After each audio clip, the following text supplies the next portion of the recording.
Good afternoon, Dr. Haugen. I just wanted to ask you some questions. And first question is, what's so important about masking?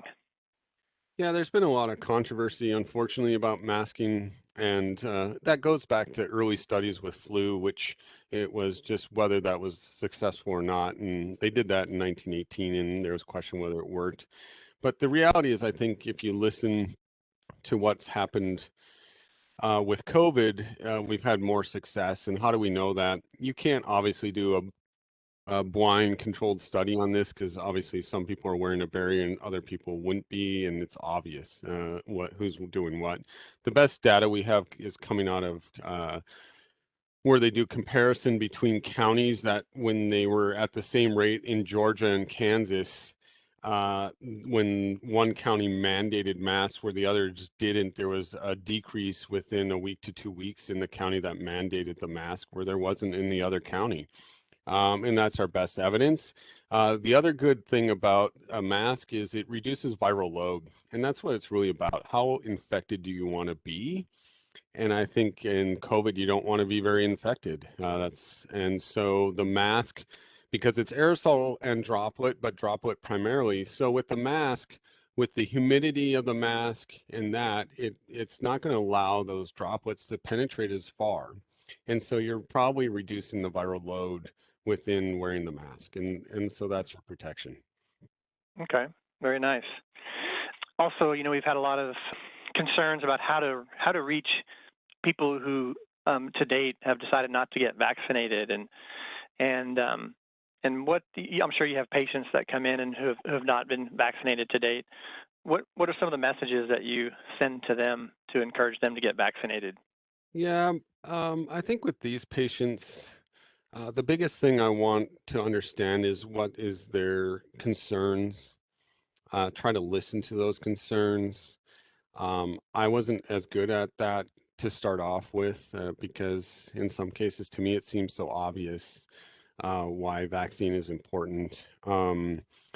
And so I try to just educate, and I have a couple of graphs I use to educate them to show what the virus looks like, how the vaccine works to protect them, how antibodies in the immune system in general work to try to explain it. And then just try to encourage that you have a choice today. And the choice is either you get the disease, which has more consequences than the vaccine. And so to me, the choice is obviously to prime your immune system with the vaccine versus choose the disease. There was a good study just published a couple of weeks ago out of the New England Journal of Medicine that quotes an Israeli study that outlines those risks. And they weren't really comparing vaccine directly to COVID. They were just comparing what are the effects of the vaccine and what are the effects of the disease. And the example is one example is myocarditis. So everybody's talking about that children infection. And the rate in the vaccine is 2.7 per 100,000. The rate in the disease is 11.8 per 100,000. So it's obviously 5 times worse than the disease. And I think that's what I try to get across to them is that everything you're going to see in the vaccine, you're going to see in the disease, but worse. And so why would you choose the worst option? And there's no long-term effects of a vaccine because it's just priming your immune system. So if you have a complication, it's because your immune system gave you this complication. You probably had a propensity to something that was there and now it just got triggered. And so, I'm there to help them through that. I think that's important too, that irregardless, we'll help you either way, whether it's COVID long term, which I've seen cases of, and whether it's vaccine. But I get a lot more calls for concerns with when they have COVID than I hear about the vaccine.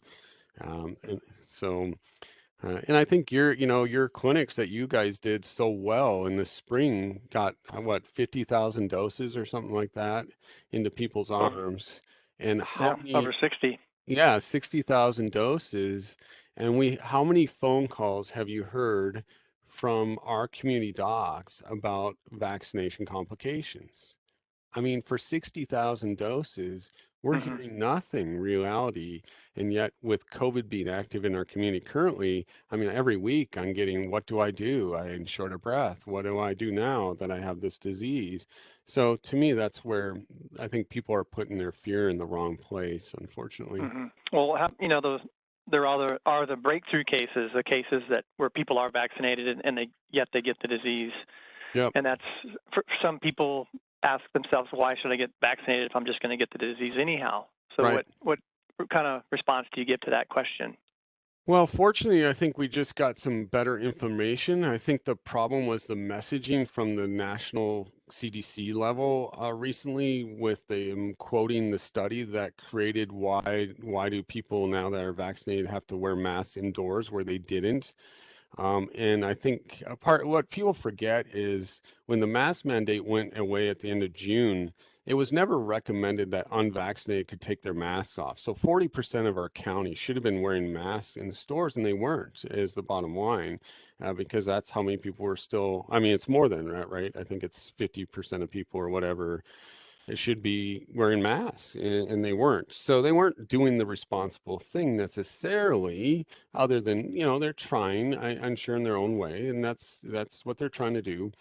But the new data, so they quoted this study in New England about the transmission was really high amongst vaccinated people in this beach town, and the problem with that is they didn't look at, there's other studies now that just came out of Iceland and I think Israel and England that looked really to see in vaccinated people when they had the same viral load as the people that were unvaccinated, how much of that disease was actively going to infect people or make you sick. And when they looked at that, there was an immune response to in the people that were vaccinated. So the transmission rate is now, I think I saw a study the other day that said 5 days of transmission rate in a vaccinated versus 7 if they're really sick, up to 18 is what I've heard in an unvaccinated patient where they can transmit the disease.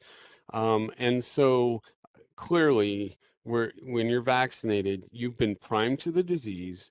Therefore, you're less likely to transmit. You're less likely to get sick. The hospital data all supports that clearly.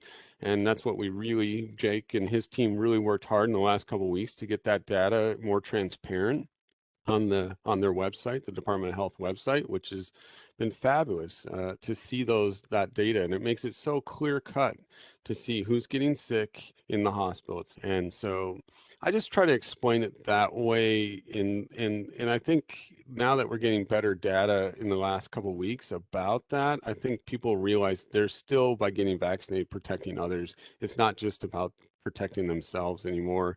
And I'd still say if you're protecting yourself, the disease is the worst choice here. It's not the better choice. Yes, a lot of people get through this disease just fine, but the long-term effects of this disease, being a vasculitic disease, meaning it affects your vessels, I think we're going to see the consequences much more in the disease than we will in this vaccine.